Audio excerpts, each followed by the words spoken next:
In today's video, I'm going to be breaking down a corporate shoot that I did. Arguably one of the hardest setups to pull off, which was a two-person conversational scene with 3 cameras. So we had a wide shot where all of the lighting equipment had to be hidden.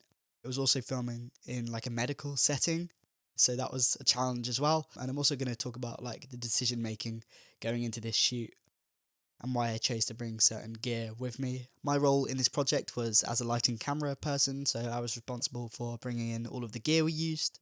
We had limited car space, so I'll talk a little bit about that and the challenges that brought. And this job actually came through a production company that I've been setting up with a couple of friends called Wishbone. We shot this video in July for CRPS Network, which stands for Complex Regional Pain Syndrome.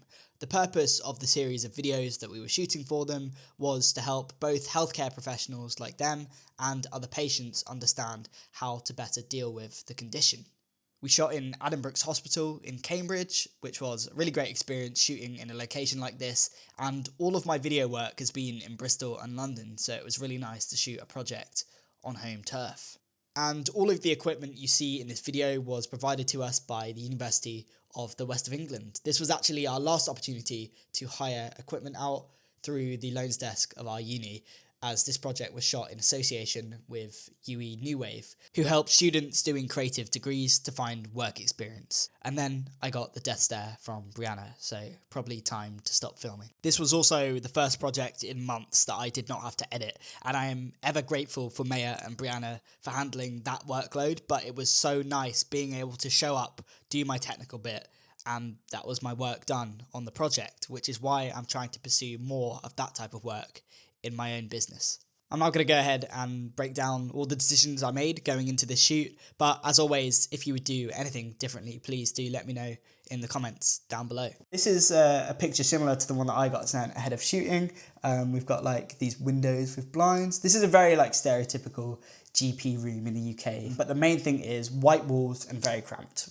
Both of those things really worried me. This is very famous interview with Prince Andrew, and you can see their approach here is lights boomed in from above. This is the only real approach to light this kind of thing, getting the lights above them because you don't want the lights in shot for the wide angle. So they've added a little bit of a fill light just to bring up the levels on both of them. They flagged off the light up here, and then I'm sure, I can't remember exactly what the interview looks like, but the background drops into darkness behind them.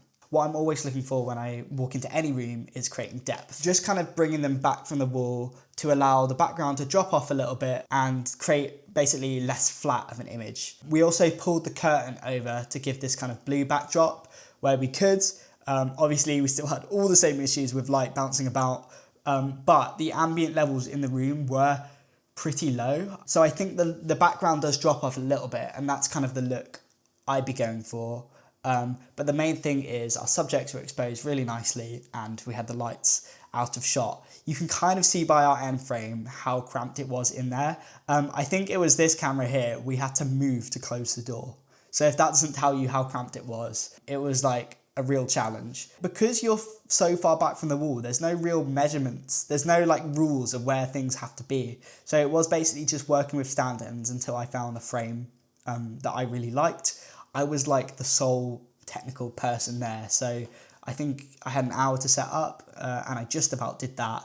But with people moving about and audio, camera, lighting to worry about, we obviously had these big boom stands, the boxes for the lights, attachments, all that kind of thing floating about. But basically I had these 2 cheap SWIP panels. Our lights were not as nice as the ones they used in that BBC interview I shared. I just had them over the top. I'll put some behind the scenes on screen, and then a 300x light just to bring up ambient levels. That didn't really do anything. I think in future I'll definitely need a much stronger fixture for that. Another issue was we couldn't turn off the house lights in half of the room. Luckily it was the half furthest from the door, but that didn't help either.